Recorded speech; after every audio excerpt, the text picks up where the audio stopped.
Good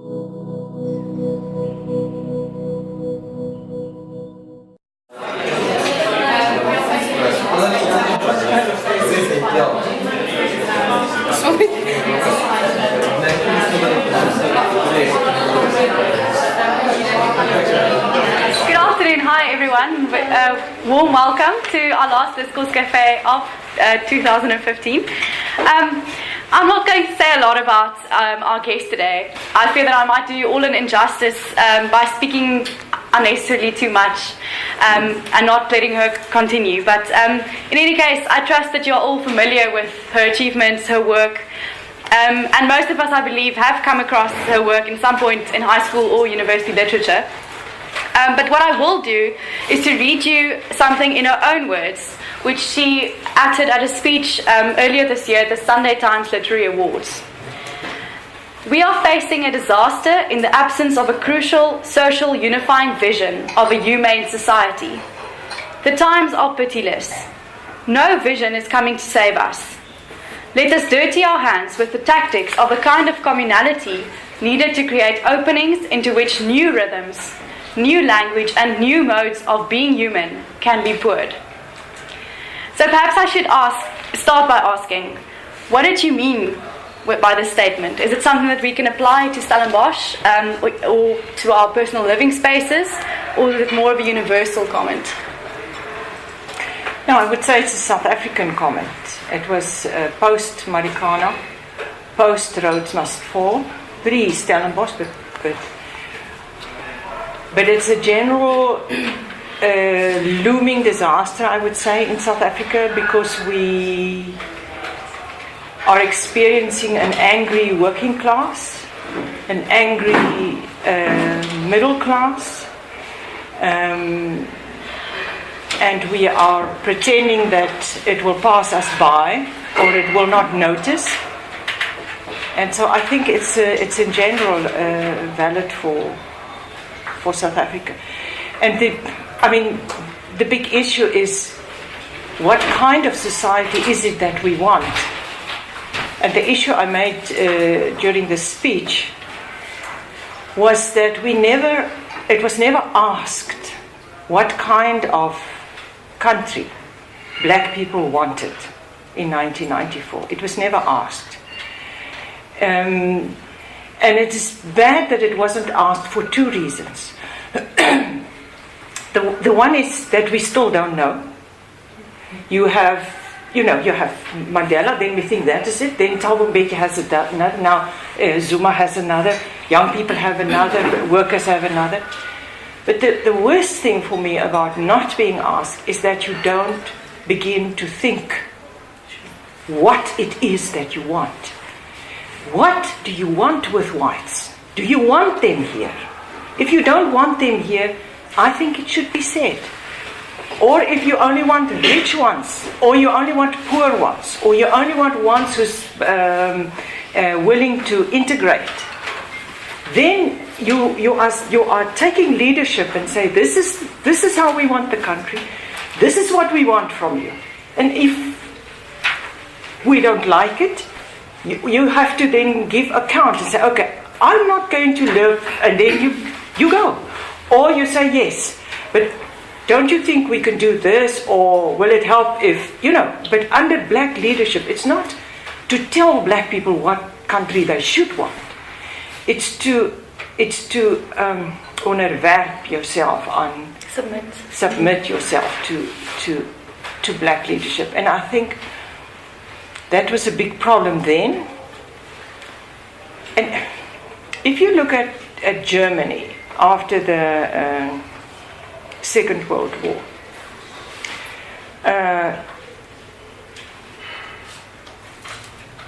the Germans themselves consulted a Jewish group. What is it that you cannot make up for the past? That is what is being said in Germany, at least. You cannot make up for the Holocaust. So what can we do? So it was a negotiation. It was, okay, people want to be in Israel. The money of Germany made Israel an industrial state. The industrial state that Israel is today is money from Germany. And Germany dealt with its guilt, but it never was confronted to deal with what Jews want in Germany, because the Jews were gone, most of them. Now we have a different scenario here. We had the Truth Commission. The Truth Commission had a plan, a restoration plan, but it was such a weak plan. It was, the current government under Mbeki was so against that plan that nothing actually came from it. And it was a golden opportunity because everyone was suddenly in the grip of what was wrong in the country. It was the ideal time to tell people, listen, this is what you have to pay, this is what you have to give, this is what you have to do. But it was lost. I cannot honor. I mean, basically, I think a fundamental problem happened with the Truth and Reconciliation Commission. And it is our two understandings of the term reconciliation. None of you have a volume of mine here, the latest one. Anyway, there's a poem in it, Put Your Ear to the Tear in My Country. Dis wat ek dink die land uit mekaar skeer. That is ripping South Africa apart. Is our two understandings of the term reconciliation. And for me, the most perfect formulation of reconciliation was done by Cynthia Ngeu in front of the Truth Commission. She's not very literate, but she was interviewed by a journalist about what does she feel about this whole notion of reconciliation. Her son was killed by the security police. And she says, if this means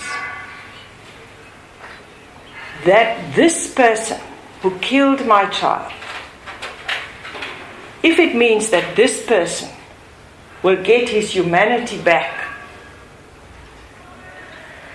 so that all of us can get our humanity back, then I am for it.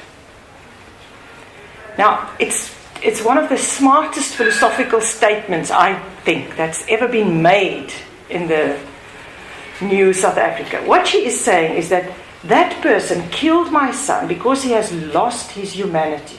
He has become unhuman. So he killed. And whites have become, in many aspects, unhuman in South Africa. So it was killed. Because the son was killed, Mrs. Ngeu's humanity was affected. But also, all of us, humanity has been affected. So what she is saying is that the humanity is linked. And if one kills, then everyone is. So if I forgive him, maybe he changes. Maybe he becomes humane again. So if he can become humane, I can become humane after the killing of my child. And so every one of us can become humane. So that's... Have you ever asked why there was no bombs put by black people during the Truth Commission process? You know, why there was never any revenge killings? There the person sat who said he killed your child. No one killed in revenge. Why was that? And it was because there is this thorough understanding of a connectedness between all people. And that this is what should be restored. And this is the reconciliation thing. This should be restored. But when I interviewed white people about reconciliation, they have a different understanding. Generaal Tini Groenewald, when I said to him, are you going to testify in front of the Truth Commission? He said, nee, hoekom? I'm not going to confess to Tutu. I will confess to God. So I interviewed Archbishop Tutu and I said to him, this is what Tini Groenewald has said, what is your reaction on this? He says it's very good that he goes to respond to God. It's right, it's very good. But if you beat your wife, you can't just say to God, I've beaten my wife, please forgive me. You have to speak to the wife as well and say to her, I've done wrong. So our understanding, in general, if I say in general, it's not al die wit mense en al die swart mense nie. In general. White people understand reconciliation as just forgive. Black people have forgiven us. And the people, Afrikaners that I've interviewed say, jy weet, I don't know why they forgive us. I haven't even asked forgiveness. Nou vergewe hulle sommer, jy weet. Hulle wil nie haat nie. What's wrong with them, you know? But and because forgiveness is so drenched in Christianity, so jy forgiveness works with Christ and the reward is afterwards. So jy gaan hemel toe agterna. While reconciliation seen in an African philosophical context is it's here and your reward is here. You have to build a nation here that is humane. And it's guiding that is everywhere. It is everywhere. It's everywhere. It's not only here at Stellenbosch, dis die hele land. Stellenbosch is net 'n mikrokosmos van die hele land. With enclaves van privilege and enclaves van inhumaneness in baie gevalle. Barmhartigheidloosheid and a nonsense of being interconnected. And interconnected met almal. Met almal. Not only with your sort or your color or your language, but met almal. And a nice example is the Bushman, hey? The Bushman say,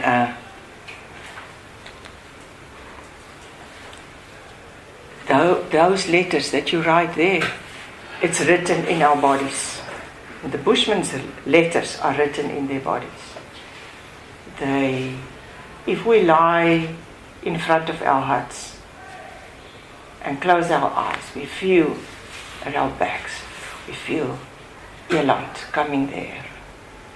We feel here in our ribs, a springbok is there. We know that when our heart begins to fall, then a star falls. So the Bushmen already were actually the first people who had a completely integrated worldview. That not only human beings towards one another, but also with your whole cosmos, sterre en maan en all you are interconnected and they are linked to you. And this is, I think, that we have lost to a great extent. And what is also happening is that you make people who have forgiven, you make them ridiculous, ashamed. People feel embarrassed that they have forgiven because we have not changed. So it's forgive julle. Okay, that's wow. So we'll come back to the concept of humanity in a minute, but I want to turn now to your book, Begging to be Black. One of the central themes is confronting or coming to terms with the concepts of whiteness and blackness, which you'd previously approached from a more academic, as I understand it, viewpoint, but in the book you come to terms with it to a certain extent. So I'd like to know, what are your views and how do you understand it today, the concepts of whiteness and blackness and being a South African, a white South African in South Africa?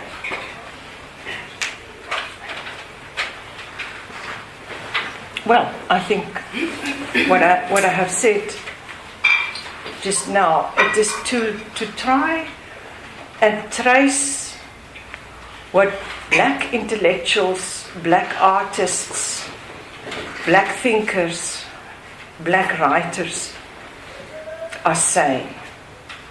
How, because unfortunately at this stage we don't have a leadership which you can, you look at Mandela, we have westernized Mandela to such an extent that his whole thing of interconnectedness got completely lost, completely. He has become a Western icon, you weet, where people, he doesn't get credit. He's seen as some holy, actually fool for being so kind, instead of admiring the powerfulness of it. The same with Tutu. It's as if we, at one stage they had at Newsweek all the icons of the 20th century. All the top leaders of the 20th century. And I thought, waar's Mandela? Nee, Mandela's nie daar nie. Maar waar's Mandela? How can that be? Ja, what is Mandela? An icon. Now, the moment something is an icon, it has no content. It's like Che Guevara. Steve Biko becomes like this. You don't know what he stands for. You just look nice on a t-shirt, and you look like a radical, huh? But you don't know what's radical. Huh? You don't know what really means radical. And it's so wrong, the distortion of people who really have something that we can learn from. But you emaciate them, you castrate them actually by turning them into icons. So that's what we do when we can learn from politicians. If we now have a group that you can't learn from, you have to find other ways. And it is to speak to people, it is to listen to people, it is to be...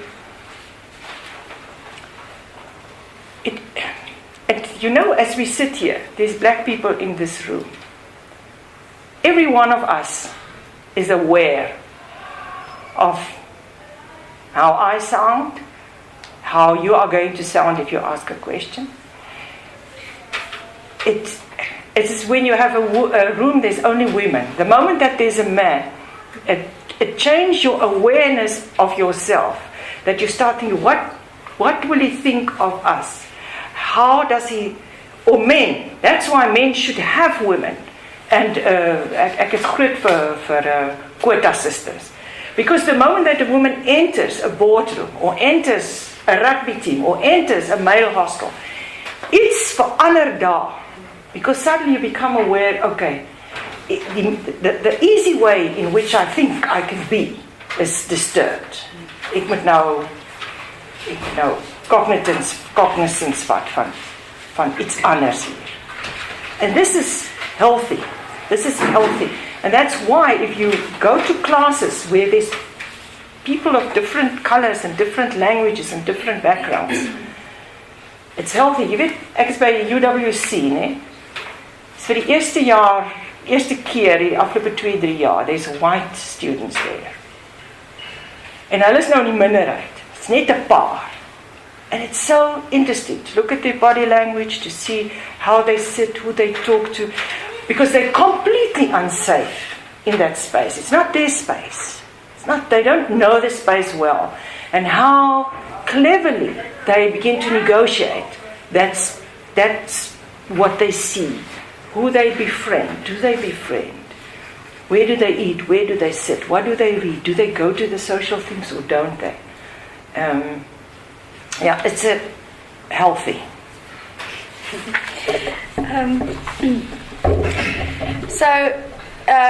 You grew up in the Free State. Your mother, a famous Afrikaner, also your father, a farmer. But I'd like to know, where did you come from? What shaped your thoughts on race, on politics, and on humanness, on being humane? Yeah, black people. Well, black people on the farm.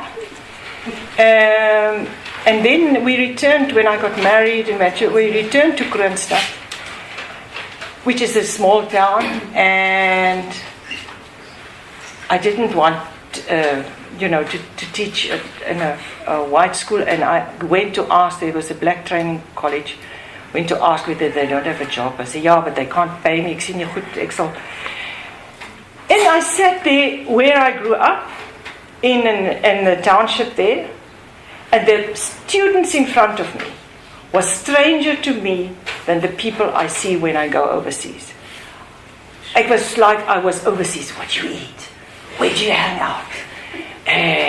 I understand Sesotho, but not that well, and especially not when and outside there were some boys standing there, and hulle praat.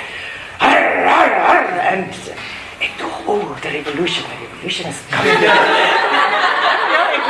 It was very volatile in the township there. So I can't say, power praat julle. Meisies mevrou, meisies. No. So the normality of their lives that they regard. It was so dit was dit en dan daarna die Truth Commission. And I worked at SABC and we were in the minority and we had, you worked both SABC and UWC where I am now. You have black leadership. You fulfill the requirements. Because in Kroonstad, ek gedacht, nee, ek is nou activist, I did, jy weet, ek march nou saam met swart mense, as hulle nou kwaad is vir die dorp, I do all of that. En ek was bereid, ek sal wat nie alles doen nie. And then one of the activists said to me, ja man, weet jy, ons het nie daai nodig nie. What we need is you to take us with your combi to Joburg for a real underground ANC meeting. En ek was eers seer gemaak, want jy weet ek nou julle net my geld nodig. Until I realized that is the black leadership that I'm talking about. It sometimes want things from you that you don't want to give that. You think I can give that. Ek kan 'n gedig skryf. Hoekom wil jy nie my gedig nee? Jou kombi. Jou man se faxmasjien. Ons het klomp petisies gefax van Kroonstad af. So if you are in an environment that is majority black owned and there's confidence within the black leadership, is dit eintlik baie bevrydend vir 'n mens to function and say, ja, okay, dis ek met Afrikaans leer, maar dis is ek het nie hier. Ons doen 'n workshop, but this is where, this is how.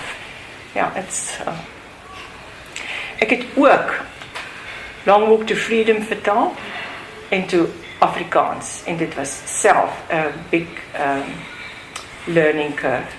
And then I translated poems from African languages. I went to UNISA and asked the professor in Zulu, the professor in Xhosa, the professor in Sepedi, the professor to choose the 10 best poems in their language, and then put together a small Afrikaanse taalbeweging het vir my geld gegee daarvoor. I put then together a small committee of mother tongue speakers, Afrikaans mother tongue speakers, and then Zulu mother tongue speakers, and then translated these poems. And dit was also a very, very just a learning curve of this interesting. You know what whites were called initially, ne? When we came here, there were several words for white people. And the blue eyes, one was those through whose eyes the wind blows. Dan Zulu is 'n mooi woord, those through whose ears the sun shines red, ne? Those with the red stomachs. Nou, daai stomachs is rooi want dit bulge van al die eet. And then comes the value judgment. And there's a very famous poem by Mkai, who says, he distributes the stars. Gee hierdie sterre vir die Zulus, en gee hierdie sterre vir die Besoetos, en die sterre. Dan sê hy, ja, julle wites. You know, you who are not able to share, what will we give you? Nee? En dis so een woord wat meen the inability. Nou dit is in 1800s het ons al daai naam gekry dat ons nie kan deel nie, né? Daar's 'n wonderlike naam in Wenda wat sê jy's van daai wat die fonteine bemors. Daar's 'n mooi woord in Sepedi wat sê you speak to people as if they are bundles of washing. Nee? So jy kan baie leer in die letterkunde, in die kunswerke, flieks, ook al hoe meer sien ek van, ja, hoe om te wees hier. At this point, would anyone like to ask a question or make a comment? Or, yeah. Thank you. You are very cool. It's really good to be listening to you today. I have a question about writing about South Africa. So last week, the English department, they had a seminar a talk about writing about South Africa. There was quite a few speakers that were there.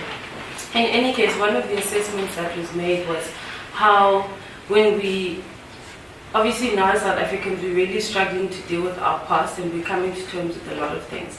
And the assessment was much of the writing about South Africa tends to be in fiction, right, about South African past. So it's placed in fiction. There's very little writing about South Africa's past and real solid experiences apart from our TRC, people who write about the TRC and things like that.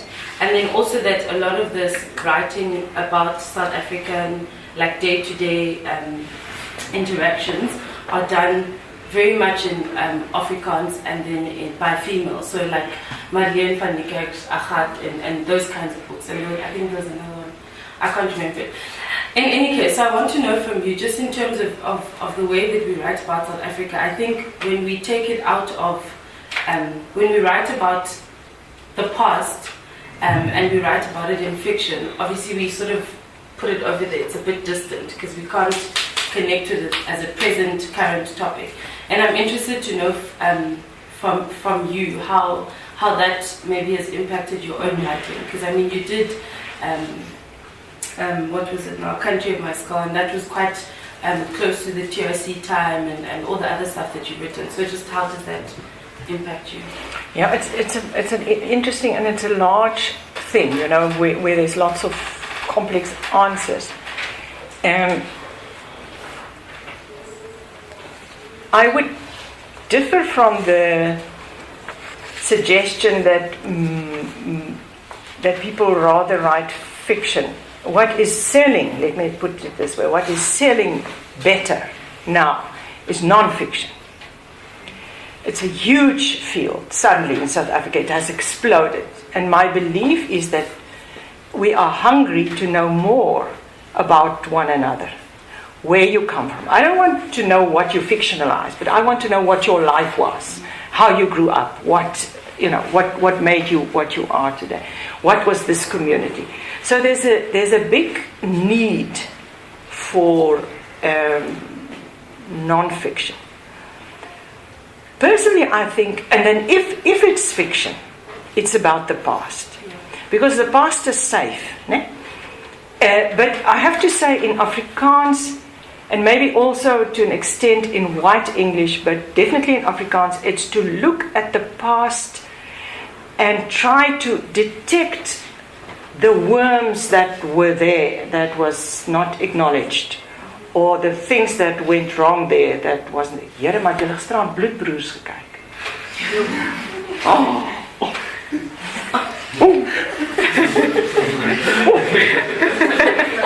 Let me not go there.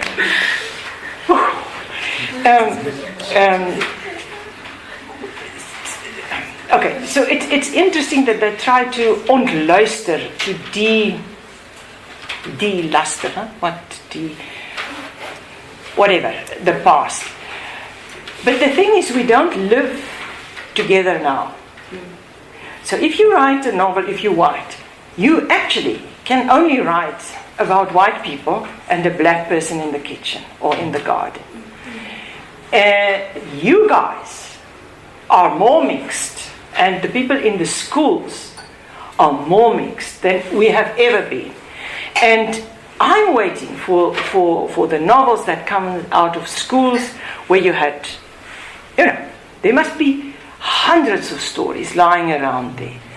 That is not surfacing.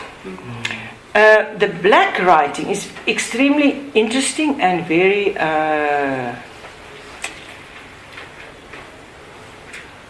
problematic for many white readers because it has lots of sex, lots of drugs, lots of girls and alcohol. The sort of young black writers, and then some of them. And that has brought some kind of resistance.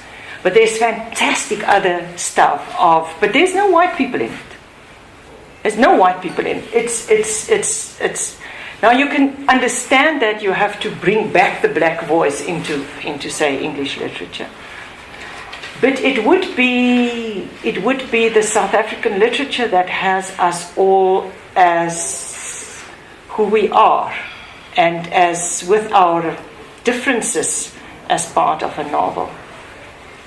So the older people like me, they cannot begin to write that. It is you who and young like White Coconut and so on. It's beginning, and I think there's interesting material. Anyone else? Question, comment? You mentioned in your Sunday Times speech also that there's a lot of anger in South Africa, and that anger is good, and I think it's healthy. Perhaps I'm thinking along the lines of Kubler-Ross kind of stages of working through something. I think some South Africans are also in denial. Lots of different places. It's not necessarily chronological, in denial definitely also.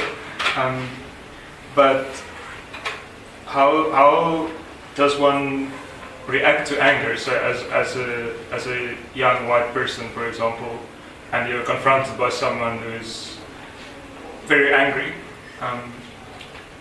how do you react to that?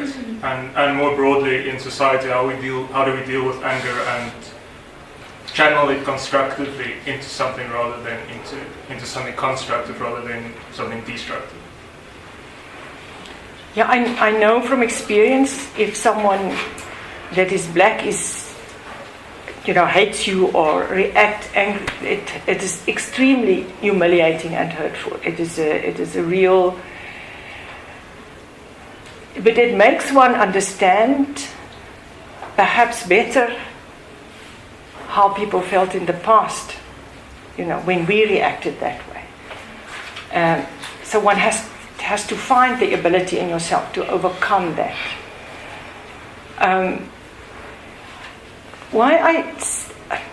There's a tendency to say, don't say you hate white people. Now, I think it's bad if it's just underground. I think someone must say, and if you say you want them to leave, you have to say that, or you want to kill them, you have to say how, when. And then you will hear how it sounds. So I think it should all be aired instead of festering. I'm not sure about the constructiveness, but it is an important. But it's not for us to say how it should be, how it should be constructive. One of the most valuable exercises for me every day is to listen to SAFM after a debate. And you are surprised at how complex people are and how well they can formulate constructiveness. So it's there. It's just that it's under pressure now, and it's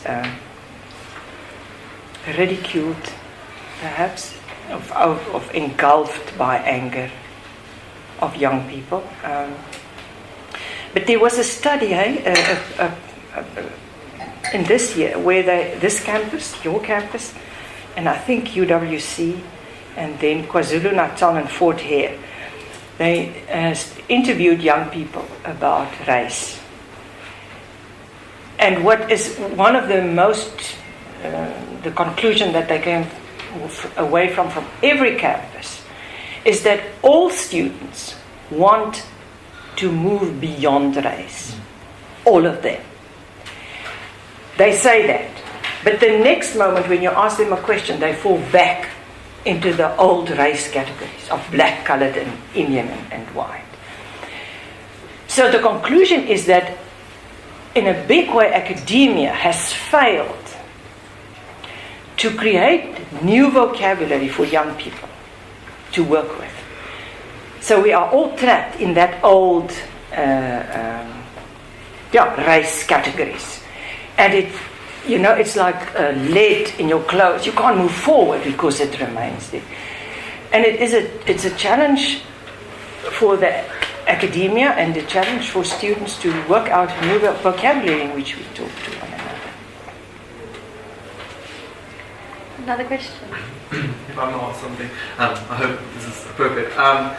Coming from the context of Afrikaans and whiteness, it's almost easier for me to almost deny my race and my Afrikaans culture because I almost want to build on the future of South Africa. I just want to know, from your perspective, us sitting here, we're the future of this country. What do you see our role is playing in the bigger South Africa in the future? And specifically, with almost like the cloud of Afrikaans, with the negative context that Afrikaans finds itself in so many times, how do you see Afrikaans actually redefining itself to play a positive role within the South African context?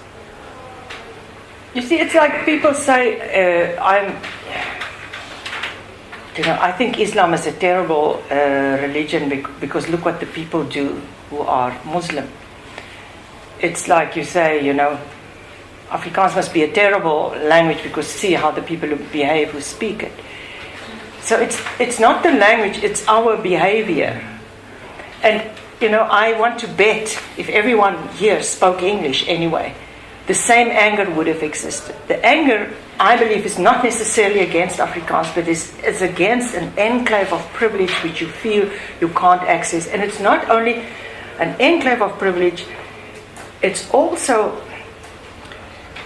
that, like the white students at UWC, it's that people feel uncomfortable here. You don't understand the codes. You don't know how to access. If you speak to someone, you don't know what the reaction is going to be.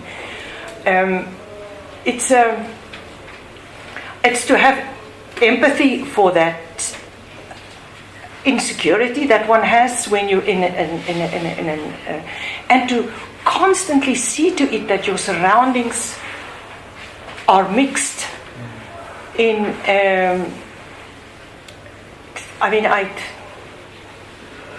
Someone said to me, I'll be Sachs. He said, people said, when you invite us, it's always too politically correct ete, jy weet. So, and he said to them, it's not. There's a specific South African sound. And if I invite only this group or only that, I don't hear that sound the whole evening. But the moment that there's a mixture, I know that I have a South African sound. And it is, when I turned, it's now so oud vir julle, lekker, 40 in Kroonstad, I had a huge party at our house. And I invited the black and colored people that I taught with and was in political movement with, and then the white friends. So the house was complete. It was the first truly mixed party in Kroonstad. En dit was net so ongelooflik. When I came, die kroeg, wie drink daar, Winnie, the remarks, and how people start joking. Dan naderhand sing party and the aliveness of everyone, want jy, dan sê one of my black colleagues, Here my, die boere is groot, jong. As hulle dronk is, gaan hulle ons nie slaan nie,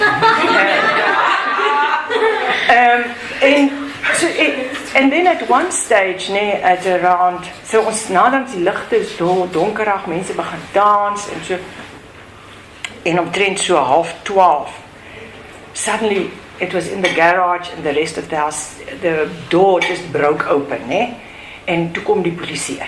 Alright, allemaal met sambokke, sit aan die ligte. Nou sit, dis nou allemaal is die mekaar. So nou die polisie kyk eers, hy sien hierdie wit man voor my sien. Jy Dr. Klaasen, wat maak jy hier, So the doctor is there. Nou, hy wil nou iemand met 'n sambok slaan, maar nou sit die dokter. So, then the white boere came to the police and said, well, we are having a party here, what's your problem? Ja, maar die bure klaar. See, yeah, we're not making a noise. And anyway, it's Saturday and it's not 12 o'clock yet. We will stop by 12 o'clock. And so, toe gaan hulle uit. And that gesture of stepping in and negotiating with the police to prevent violence, toe ek 'n party, nee. Toe's daar moes 'n party. So drink it out. And it's that sort of South Africanness that one should not miss out on. I'm so glad you don't ask me anything about leadership. Okay. Because I don't believe in leadership, huh? You just have to tell me. Okay. Kan ek jou volgende Just talking upon that, who do you think within the ANC leadership will lead next?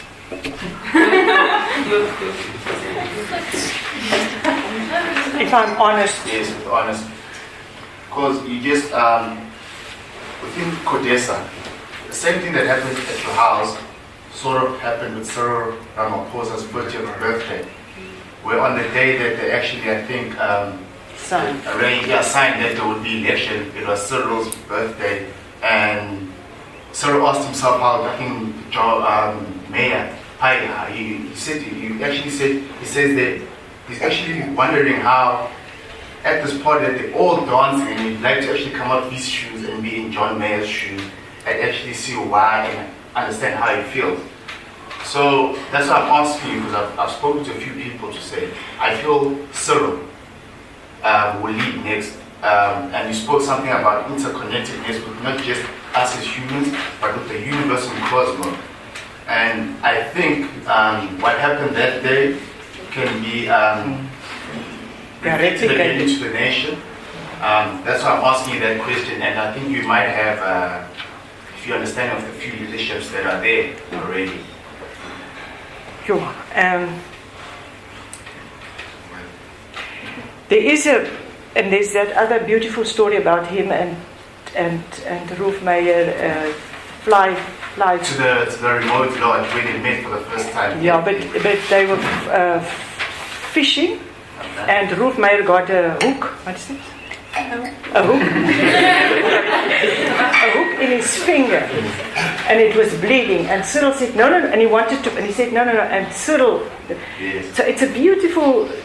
Some say it didn't happen, but anyway, it's a beautiful image of generosity, leadership, all of that. In my mind, I also think he's the most appropriate. But he's probably westernized too much too, isn't it so? He's too rich. He's too rich. And I think he would quit if I think he's a person who knows what he's doing, and as soon as somebody tries to limit him, he will quit. So I think Cyril will go on, but after a year or two, he's going to drop, which will take us back again to those people who are in the leadership, which we don't want, which we don't feel are fair on that ground. So yeah, I'd like to, as I said, who do you think? No, it is and it's also his vendor. Yes. So you have these two, what they call Cosa Nostra, and then you have the Zulu plan. Yes. The Zulu plan that there will always be a Zulu leader. So it's a pity that we are falling back into ethnicity. Yes. And us Afrikaners is very guilty also with ethnicity, because we love to make the distinction between us and the Engelse. Ek ook, nee? So I'm also guilty, but we want to say we're not Engels. This is us. And dan die oomblik that we speak, the Zulu say, ja, nee, ons weet julle soos ons, you have your language, you have your culture. But it becomes a problem that you start looking only after your group. And you say, my group is better, my language is better, my culture should be. It becomes a problem. Just to add on to that, I'm actually doing some research on ethnicity. As you spoke about, I've been reading up some social science, what they've come up with, like the fairy parts and stuff, which I do support what they say, like fairy parts and most people what they say, that ethnicity is just a phenomenon inheritance of experience, of human experience, not something that you're born with. You understand? It's just experience that have been quite prolific within humanity. So, do you think if we could work with such definitions, that we could work with them, we can start finding solutions to unity? Because when I look at that, I start to realize that if we could have that kind of mindset and ideologies, and stop thinking that we're born into a thing, because once again, taking on ethnicity sort of limits you. It limits to the capabilities of a human being. Because once you like, I'm Zulu, this is how we dance, this is how we talk, and then you want to practice those things your whole entire life. You're limited to pushing boundaries of what you as a human being can do beyond your physical realm. But one of the things that they do say is one falls back to ethnicity if it becomes a root to something. So as a human being, we can't really, sometimes we feel we can't move. But as a Zulu or as an Afrikaner, suddenly, and it happens often, you would see, I would hate, because there's a minister, black minister, who said, oh, this is my favorite Afrikaner. Dan denk ek, nee, ek wil nie jou favorite Afrikaner wees nie. Because it limits me. I can only access him as a no, you're right, it's a huge, I think it's a problem.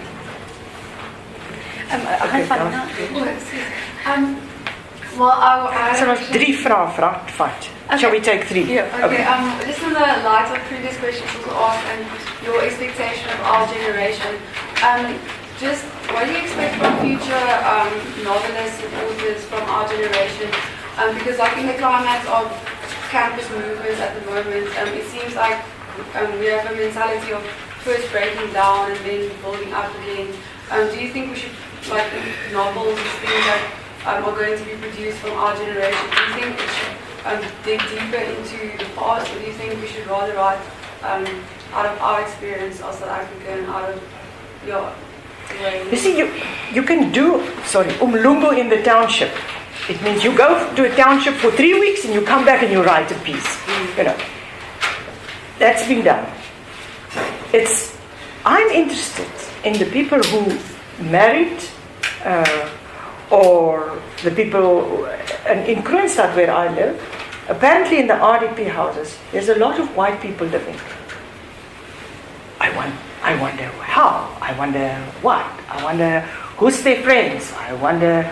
So the living, the being in school, there's certain areas in towns that are already mixed. What is happening there? What are the griefs there that people support? Or what are the horrors that people... Yeah, so that's where the new stuff, the umlungu in the township, the umlungu of 100 years ago is also done. The being privileged white, ja, is ook eindelijk done, jy weet. Ja. Perhaps maybe a comment rather than a question, although you can still say something afterwards. I want to just talk about this whole idea of constructiveness, destructiveness, building up the past, breaking down the future, whatever it is.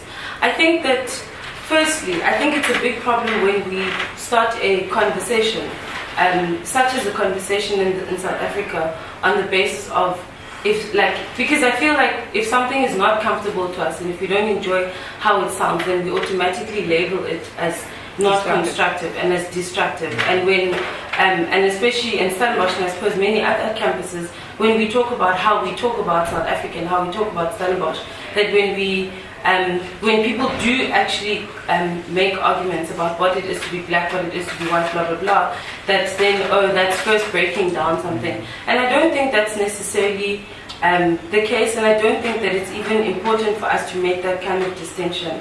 I think that if we're going the picture of a united and improved and reconciled South Africa shouldn't just be a picture of a black guy, a white guy, a colored guy, and an Indian guy around the briar after South Africa wins the Rugby World Cup.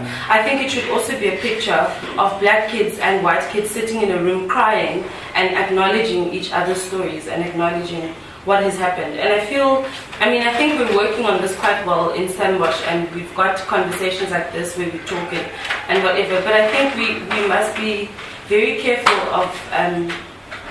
of thinking that certain conversations have happened, because they really haven't.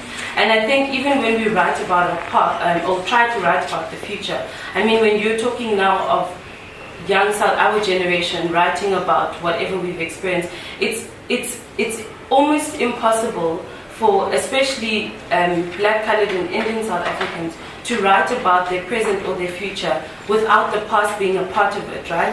I mean, I think I get frustrated a lot these days, like when I hear people, I mean, if you read comments and they always say, people must just get over it. And then I think we would never say to the Jews, when the Holocaust was however many, 60, 70 years ago, you don't say to Jewish people, get over the Holocaust. And that is probably 2 generations worth that have passed and gotten over it. And for us in South Africa now, it's people my parents' age that lived through apartheid, and it's people your parents' age that were okay during apartheid, that were at home and comfortable and didn't have to deal, you know what I mean? So I just feel like it's a tough conversation, but a tough conversation doesn't have to be labeled as destructive or breaking apart. And even like when you talked about ethnicity, I don't think it's even falling back to ethnicity. I don't think we'd have to fall back to ethnicity or race if those categories were not politically relevant, if those categories were not politically of meaning, right? If we were in a world where none of that stuff had meaning and we're just born and we just moved through life, it would be different. But today, I mean, in Stellenbosch, you can go to a restaurant and all your waiters are not white and all the people sitting down and having a dinner are, or whatever the case may be. So these are things that have meaning, and we can't deny those meanings for the sake of having a constructive conversation. No, but I have a very good friend with the name of Sandile Dikeni. And Sandile once said to me, you can never just talk to white people. You talk a bit and then you educate it a long bit, and then you talk a bit and then you educate a long bit. I mean, if there's a seriousness that one wants to share a country, that's why I say if the anger is there and there is no need for white people, it should be said. But there's also education necessary, and they may experience it as destructive. But you have to break the context of which you are the guitar player. So I agree with you, it's not a colored and a black, it is 20 black people, 3 coloreds and Indians and 1 white person. That we have to adapt and adopt that context. So in all of us, the context that is white will have to be broken down. But I have something else that I want to ask you. I find it in a way problematic if the paradigm remains white and black. Because in one way, I would like to hear from young black people that they care for justice, that they care for a fair society, and not that actually people want what rich white people have. And that is, and the roads must fall. I listened to them. I thought, okay, if you don't want roads, which rich people do you want there? And if you don't want rich people there, who's going to pay for that spectacularly wealthy and well-equipped university? The same in Stellenbosch. I mean, this. If one talk about justice, the justice, and it should include everyone. that it's all of our concern to have a just society. But I would so cry if the paradigm always remains white and black and not it's not larger than that, because you have actually a whole world that is being dominated by the white paradigm, and that should be removed. I love the fact that all of Africa and Syria and allemaal that they just move into Europe. Ja, dis reg. Dis reg. And actually they should go to America as well. And here ook, né? So it's not only here, it's a world. That's why Piketty is so interesting. You know, that we showed. It is this, and jy moet weer die wêreld se balans, the balance should be restored. And so that enclave should be destroyed in a way. But that should not be the goal. Dat almal wil eintlik leef soos wit mense, ryk wit mense.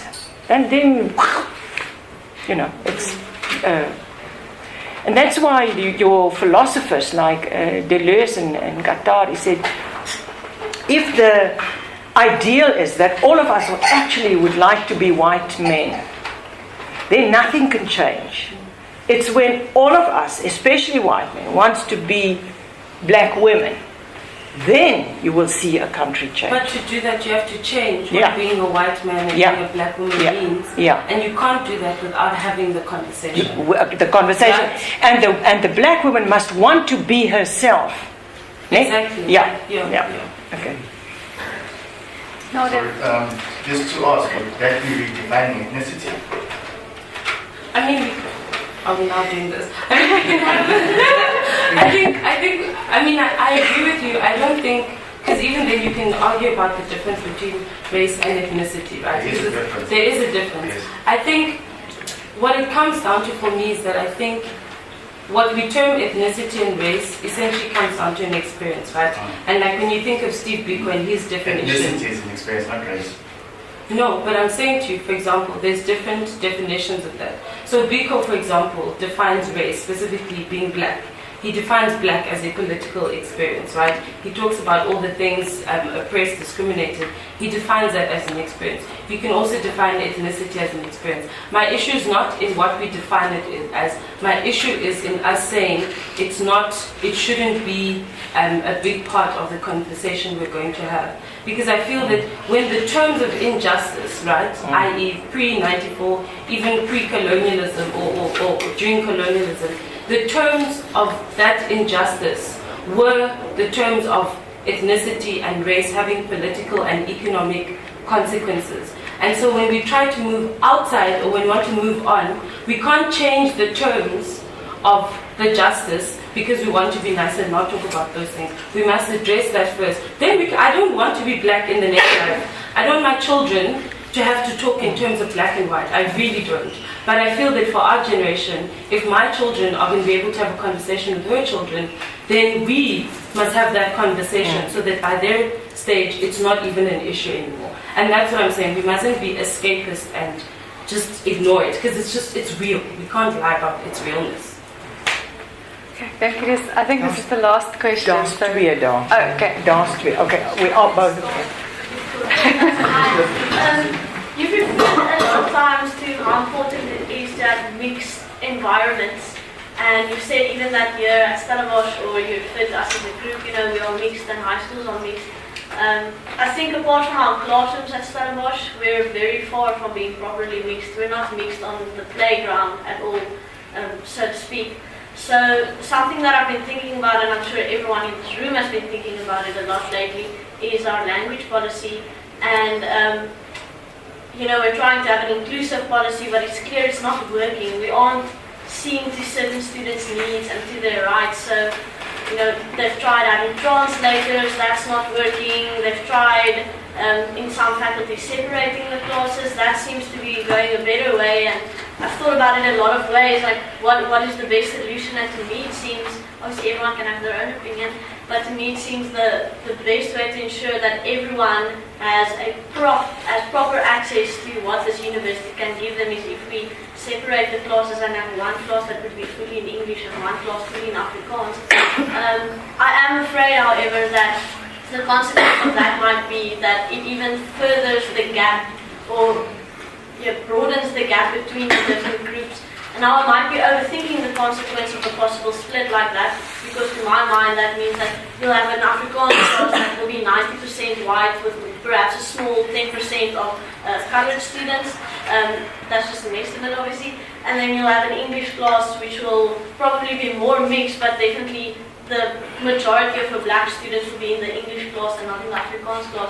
So how do we see to it that we address the needs and the rights of every student at this campus without developing separately? Because then I start hearing echoes of old monsters of our country where we're developing on an equal level but separately, if that makes sense.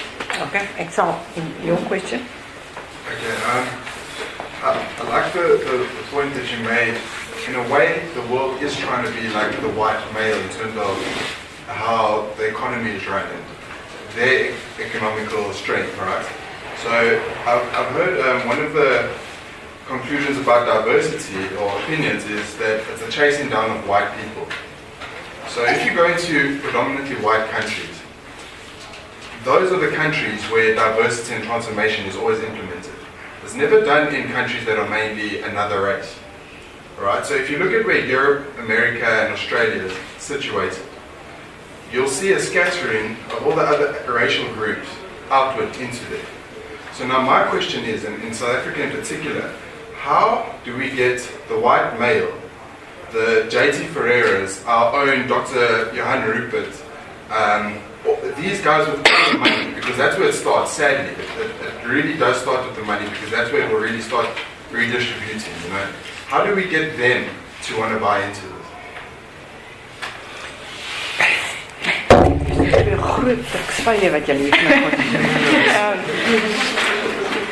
me just return. I mean, in terms of the land, I was just wondering why a gesture from Afrikaans students was not made to say, let the lecturers lecture in English and we will listen to the talker. You know, just that gesture to say, okay, we will do it that way. That's what we prepare, you know, and willing and would love to do, so that you feel you have better access to the lecture.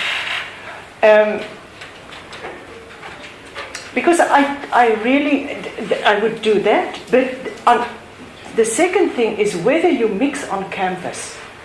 And it's also a problem at UWC between coloured and black. It's the white kids I see, because there's so few of them, I see them moving into groups. But there's that division. And we will destroy ourselves in this country if we remain so separate. Mm-hmm. If we don't befriend and have friends from a diversity of backgrounds, if we don't go to films and chat afterwards with people with a different background, what do you think of that film or that book? How do you interpret that? So I think it's important to mix on campus on a social level. And I think there's many problems. Someone told me that with the schools, if they play one kind of music, all the colored people stand up and they dance. Dan speel hulle sakkie sakkie dan. So this music, it's hip hop, is also so daar's klomp dinge wat ons weghou van mekaar. And I do think that, I mean, you should say once a month gaan ek nou daarom iets anders doen as uit my, jy weet, as binne in my kultuur. So I think that is crucial. You know, I don't know about. I don't think it's correct to say that's the only places where there are mixed. I mean, there's South America. There's a lot of mix there. India, you will know that there's a lot of mix there. Africa is huge mixes. So it's people the mix goes there because you want that quality of life that's in Europe and that is in America. But the world, the earth, cannot sustain every single person on earth to live like the West. So the West have to change and live in a different way so that everyone can have a bit of space and water. So, I mean, I don't want to be